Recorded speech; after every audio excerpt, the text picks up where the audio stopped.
안녕하십니까. 저는 시각예술 분야에서 활동하는 독립기획자 김정현입니다.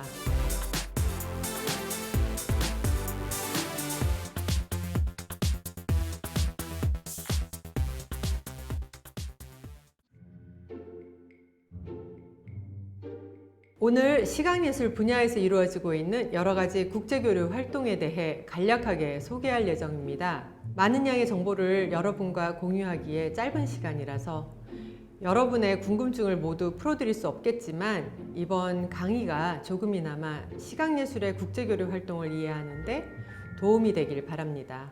먼저 국제교류 활동에 대한 본론에 들어가기 전에 시각예술의 두 가지 큰 흐름에 대해 설명하고자 합니다. 이 두 가지 흐름은 이어 설명할 여러 국제교류 활동의 차이와 특성을 이해하는 데 가장 중요한 기초가 된다고 하겠습니다. 이 그림은 1851년 영국 런던의 크리스탈 궁전에서 열린 세계 박람회 그레이트 익스비션이라는 행사였는데요. 산업혁명을 이끌은 대영 제국이 산업 생산물과 문화 상품을 교류하기 위해 개최한 행사로서 44개 국가가 참여했다는 기록이 있습니다. 인류가 만든 최초의 대규모 국제교류 행사라고 하겠습니다. 그리고 실제 이러한 국제박람회에서 많은 미술품과 공예품들이 문화산물로 교환, 거래되었습니다. 시각예술 분야의 국제교류 활동은 이러한 국제박람회를 통해서 시작되었고 다양한 방식과 형식으로 발전해 왔습니다. 그 가운데 가장 큰 흐름은 공공 분야, 즉 비영리와 영리 분야 두 가지로 분류할 수 있습니다. 이 두 가지 분야는 각 분야에 특화된 전문가들이 중심이 되어 전혀 다른 시스템과 공간에서 진행되고 있습니다. 이 두 곳은 미술관, 즉 뮤지엄이라 불리는 공공기관으로서 나라의 세금으로 운영되는 곳입니다. 왼쪽은 국립현대미술관 서울관이고 오른쪽은 영국 정부가 운영하는 런던의 테이트 모던 현대미술관입니다. 미술관은 일반 대중을 위한 전시와 예술교육, 미술품 보존과 연구 등 여러 활동을 통해서 국민과 시민들에게 다양한 문화예술 경험을 제공하는 목적과 기능을 갖고 있습니다.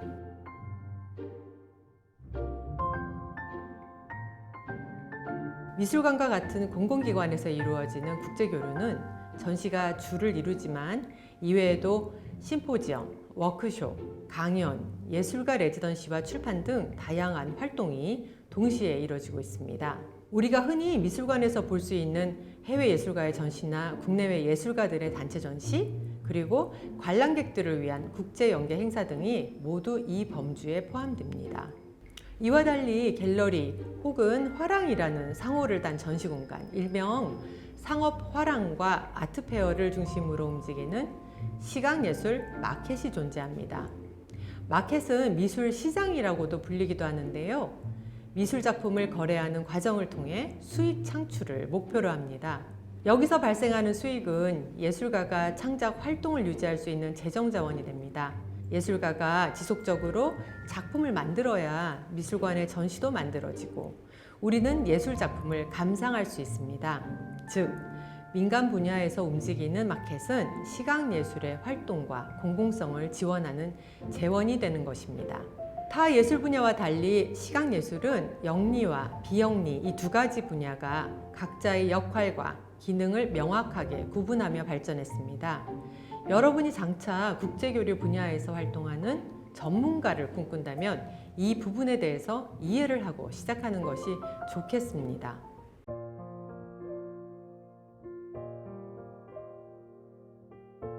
공공 분야에서 이루어지는 국제교류 활동을 몇 가지 살펴보겠습니다. 대표적인 국제교류 활동으로 국제 비엔날레 전시를 들 수 있습니다.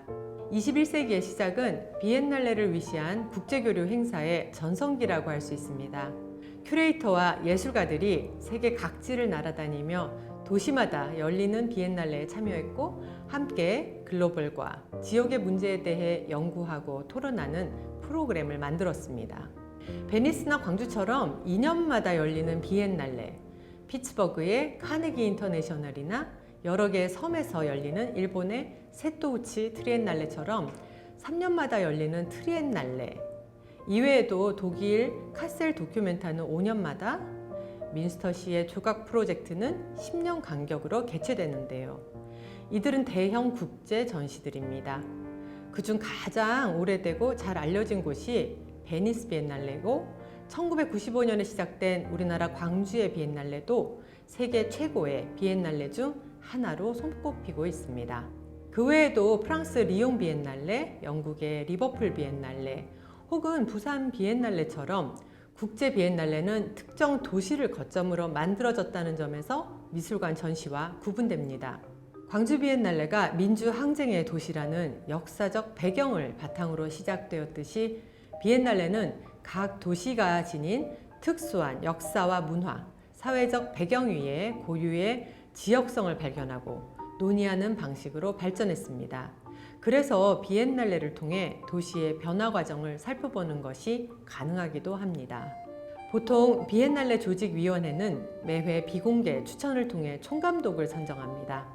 선정된 총감독은 제일 먼저 비엔날레가 열리는 도시를 연구하고 전시 기획안을 발표하고 세계 각국의 예술가들을 초대하여 짧게는 1년에서 길게는 수년간의 준비 기간을 거쳐 비엔날레를 개최하게 됩니다. 물론 공개 채용을 통해 총감독을 선정하는 경우도 있긴 합니다. 그리고 비엔날레의 전시 형식은 총감독에 따라 매번 달라지기 때문에 일정한 공식이나 형식이 있다고 할 수 없습니다. 비엔날레가 다양한 실험회장이 될 수 있는 이유는 바로 이러한 유연성에 있다고 볼 수 있습니다. 도시 한복판에 작품이 설치되는가 하면 버려진 공간을 예술작품으로 채우는 사례도 있습니다. 정해진 전시 공간에 만들어지는 일반적인 전시보다 훨씬 형식면에서 자유롭고 실험적입니다. 총감독은 세계 각지의 큐레이터, 예술가, 비평가는 물론 비엔날레가 열리는 지역의 미술관과 예술가, 주민, 활동가 등과 협력하여 행사를 도시 전역으로 확대하기도 합니다. 이러한 대형 국제교류 전시에는 많은 수의 예술가와 협력자들이 각자의 예술작품과 활동을 공유하고 교환하면서 전시 관람객들에게 새로운 예술 체험의 기회를 제공하는 것을 목표로 합니다. 그리고 이러한 교류 행사가 개최되면 행사 이후에 크고 작은 전시와 교류 프로그램들이 파생되기도 합니다.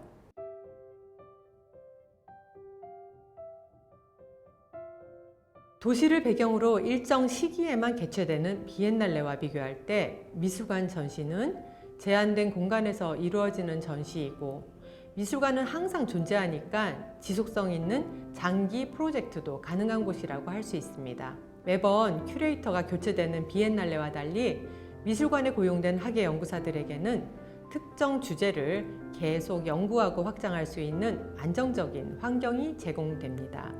최근 국립현대미술관 서울에서 개최된 2020 아시아 기획전 또 다른 가족을 찾아서 저는 2018년 시작된 아시아 문화연구의 일환으로 올해로 2회를 맞았습니다. 아시아의 각 나라가 살아가는 모습, 당면한 문제 등을 서로 공유하는 아시아인들의 다름과 같음을 찾아가는 장기 프로젝트라고 할 수 있습니다. 아시아의 정체성과 연대, 다른 문화와의 공감대 형성을 통해서 인간의 태도와 의식의 전환을 추구하는 이러한 장기 프로젝트는 지속성을 지닌 미술관이기 때문에 가능합니다. 작년에 국립현대미술관 과천관에서 열린 세상의 눈뜨다전은 한국, 싱가포르, 일본의 미술관이 협력하여 수년간 준비한 전시로서 세 나라의 미술관을 순회하며 개최되었습니다. 이렇게 시각예술의 국제교류 활동은 전시가 만들어지는 과정에서 각국의 전문가들이 교류할 수 있도록 지원하고 궁극적으로 관람객의 예술 경험을 통해 타 문화에 대한 이해를 돕기 위한 것입니다. 이러한 공공을 위한 국제교류 프로젝트는 대부분 공공재원에 의존합니다. 국제교류 활동은 국내에서 벌어지는 활동보다 더 큰 예산과 인적, 물적 자원 그리고 시간을 필요로 합니다.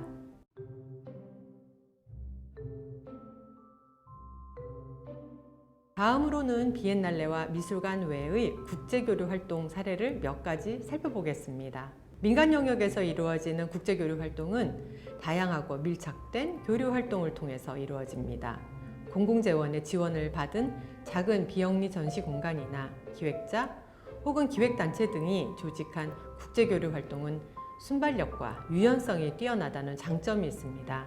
각국의 기획자와 예술가들이 소규모의 네트워크를 이루어 교류하는 활동은 특정 지역사회의 상호 소통을 중심으로 교류의 규모보다는 교류의 대상과 품질에 초점을 맞추어 진행되고 있습니다. 또한 시각예술의 국제교류는 크고 작은 국제전시 외에도 심포지엄이나 출판, 레지던시 등의 프로그램을 통해 이루어지기도 합니다. 그중 하나인 국제예술가 레지던시는 예술가와 예술기획자들이 일정 기간 한 공간에 모여 함께 생활하며 교류하는 프로그램입니다. 각기 다른 배경을 가진 참가자들은 각자의 문화와 예술을 교류하고 새로운 예술작품과 새로운 기획활동으로 발전하는 계기를 마련해 주기도 합니다.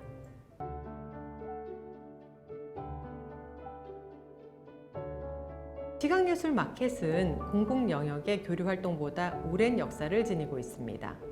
지금은 시각예술이라는 용어를 사용하지만 옛날에도 골동품과 서화를 거래하는 시장이 있었고 중국과 일본을 포함한 인접국가 예술가들의 교류 활동이 빈번히 이루어지기도 했습니다. 개인과 개인 사이에 이루어지던 이러한 교류와 거래 활동이 근대를 거쳐 사업화된 것이 갤러리입니다. 예술가들은 갤러리를 통해서 기관과 개인에게 예술작품을 판매하고 갤러리는 그 과정에서 수수료로 수익을 얻게 됩니다.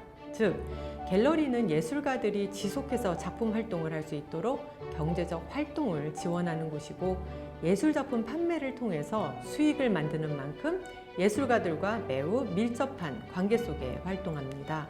시각예술 마켓에서 이루어지는 국제적인 활동은 갤러리와 아트페어를 중심으로 이루어집니다. 국제 아트페어는 각국의 갤러리들이 한자리에 모여 각자의 예술가와 예술작품을 선보이는 시각예술의 박람회입니다. 아트페어 역사도 길지만 우리에게 알려지기 시작한 것은 근래 10년 정도에 지나지 않습니다. 국제적으로 가장 인지도가 높은 국제 아트페어는 스위스 바젤에서 시작된 아트 바젤입니다. 스위스의 은행 계좌를 가진 부유층을 대상으로 시작한 아트 바젤은 전 세계 미술 애호가들이 매년 방문하는 중요한 미술 행사로 성장했고 미국의 마이애미와 홍콩에 아트 바젤 브랜치를 설립하며 시장을 확장했습니다. 공원에 임시로 설치한 천막에서 시작한 런던의 프리즈는 페어 공간만큼이나 실험적이고 전위적인 시각예술을 소개하고 있으며 역사가 오래된 파리의 피악은 고풍스러운 빌딩에서 개최하는 세련되고 우아한 분위기의 아트페어로 알려져 있습니다. 네덜란드 마스트리히의 테파프는 규모 면에서는 다른 주요 아트페어보다 작지만 시대를 구분하지 않고 골동품에서 근현대 시각예술 작품까지 소개하는 특징을 가지고 있습니다. 같은 아트 바젤이라도 스위스 바젤과 홍콩에서 열리는 페어는 도시의 특성에 따라 다르게 보여집니다. 지역에서 활동하는 갤러리와 예술가, 미술품 소장가가 다르기 때문에 지역 특성에 따라 아트페어에 소개되는 예술작품도 달라지기 마련입니다. 스위스 바젤에서는 유럽의 예술작품이 다수를 차지하지만 홍콩에서는 아시아계 작가들의 작품이 다수 보여집니다. 또한 페어를 준비하는 회사는 시각예술의 흐름과 경향, 지역의 사회 경제적인 환경 등 다양한 요인을 감안하여 참여 갤러리를 선정합니다. 그래서 아트 바젤이 홍콩에서 개최되면서 수많은 아시아인 예술가들이 유럽 시장에 소개되는 기회를 얻을 수 있었고 아시아인들에게 생소한 다른 지역의 예술가들이 아시아의 유수 미술관에서 전시하는 기회를 얻기도 했습니다. 한편 아트페어는 매년 시각예술계의 변화를 빠르게 감지할 수 있는 척도가 되기도 합니다. 매년 새로운 패션 트렌드가 등장하듯이 아트페어도 새로운 실험이나 유행, 경향에 민감하게 반응하고 마켓의 흐름을 만들고 이끌어갑니다. 따라서 전 세계 미술 애호가들이 아트페어 관람을 위해 도시를 방문하고 지역의 미술관을 포함한 지역 예술가들은 최고의 전시를 선보이기 위해 앞다투어 경쟁합니다. 이를 통해 국제아트페어는 중요한 국제교류의 장으로 성장할 수 있었고 최고의 예술작품을 보기 위해 미술관이 아닌 아트페어를 찾는 일이 낯설지 않게 된 것입니다. 아트페어에 참여하는 갤러리들은 비용과 수익을 고려하여 판매할 작품을 결정합니다. 이와 동시에 갤러리가 소개하는 작가들의 판로 확장을 위해 적극적으로 네트워킹 활동을 펼칩니다. 가령 런던의 아트페어에서 소개된 예술가의 작품이 이듬해 뉴욕과 서울의 갤러리에서 전시되기도 하고 미술관 전시에 초대되기도 합니다. 아트페어를 찾은 도쿄의 한 미술관이 그 작가의 작품을 미술관 소장품으로 구매할 수도 있습니다. 혹은 북경의 갤러리와 파리의 갤러리가 만나서 교환 전시를 논의하기도 합니다. 이 모든 활동은 본질적으로 더 많은 부가가치를 창출하기 위한 전략적 활동이라고 할 수 있습니다. 그러나 판매를 통한 수익 창출이 시각예술 마켓의 유일한 목적은 아니라고 하겠습니다. 열심히 작업하는 예술가를 더 많은 이들에게 알리고 국제 네트워크를 개척하고 구축하는 것도 갤러리와 마켓의 역할이며, 마켓의 적극적인 지원과 활동을 통해서 예술가는 미술관에서 전시할 수 있고 예술작품은 미술관에 소장됩니다. 따라서 영리를 목적으로 하는 사업이라는 이유로 공공 영역으로부터 대우받지 못했던 마켓이 점차 역할의 중요성을 인정받았고 국제 비엔날레 못지않은 대중의 관심과 참여를 끌어모으는 데 성공할 수 있었습니다.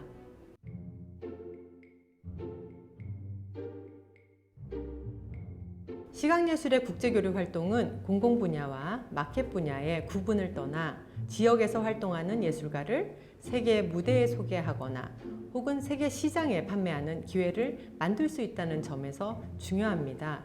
반면 모든 이에게 개방된 시장은 결과적으로 열린 경쟁을 유발하며 세계적인 기준에 맞추느라 지역성을 상실하는 결과를 초래하기도 합니다. 근래 국제교류 활동은 분명 이 같은 양면성을 보이며 발전했고 더욱더 마켓 중심으로 옮겨가는 추세를 보여주고 있습니다. 그러면 국제교류 분야에서 활동하는 전문가들은 어떤 사람들일까요? 이 분야에서 활동하는 국제교류 전문가들 대부분은 미술 관련 전공자들이지만 각기 다른 출발점에서 시작하고 성장한 이들이 많습니다. 특정 기관에 소속되지 않고 독립적으로 활동하는 사람들이 있는가 하면 어떤 이들은 미술관이나 문화기관에 소속되어 국제교류 업무를 담당하기도 합니다. 해외 시각예술에 관심을 갖고 지속적으로 연구를 하다가 자연스럽게 국제교류 활동을 맡게 되는가 하면 또 어떤 이는 개인적인 사정으로 해외에 거주하며 한국과 현지를 연결하는 지역 전문가가 되기도 합니다. 이처럼 공공 분야의 국제교류에서 전문가로 활동하는 계기는 수없이 많고 다양하다고 하겠습니다. 시각예술 마켓에서 활동하는 전문가들도 미술 관련 전공자들이 많습니다.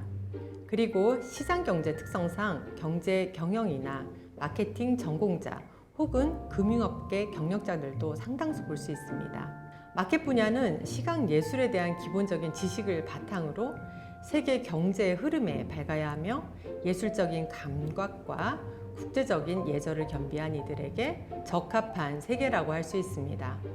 따라서 공공 분야에서 연구와 기획을 중심으로 활동하는 전문가와 다른 역할, 이해, 그리고 비즈니스 감각이 필수적으로 요구됩니다.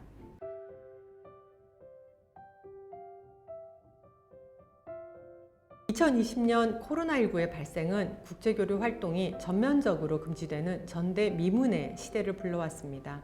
국경이 폐쇄되고 이동이 제한되면서 시각예술과 공연예술 분야의 국제교류는 정지 상태라고 볼 수 있는데요. 이렇게 급작스레 돌변한 시대 상황은 시각예술의 창작 환경을 변화시키고 있으며 국제교류의 방식도 그에 따라 바뀔 것으로 예상할 수 있습니다.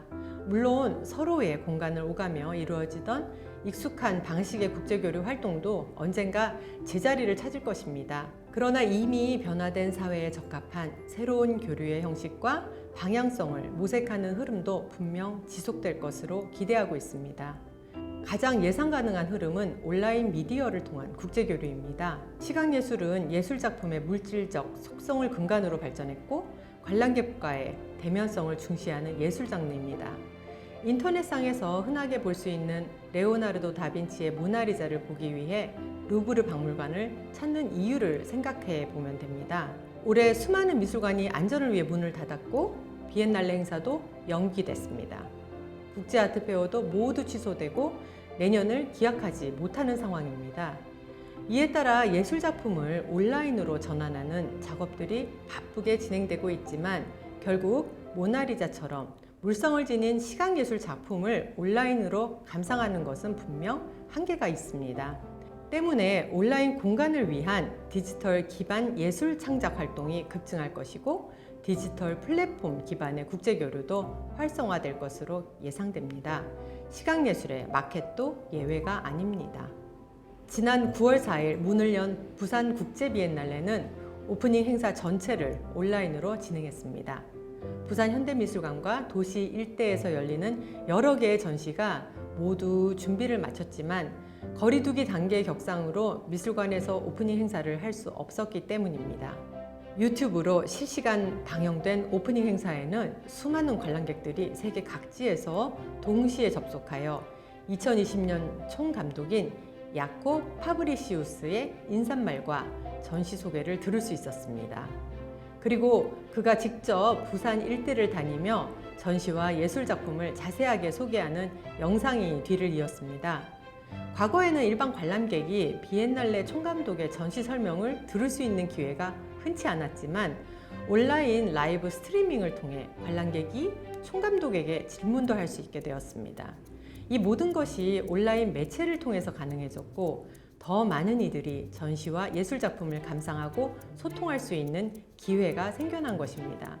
물론 온라인 교류 방식이 미래의 시각예술 창작과 교류를 위한 정답은 아니지만 분명 우리에게 폭넓은 소통 가능성을 보여주었고 그리고 미래의 국제교류를 이끌어갈 새로운 세대는 지금 우리가 가진 환경을 넘어 또 다른 가능성을 상상할 수 있는 상상력이 필요하다고 하겠습니다.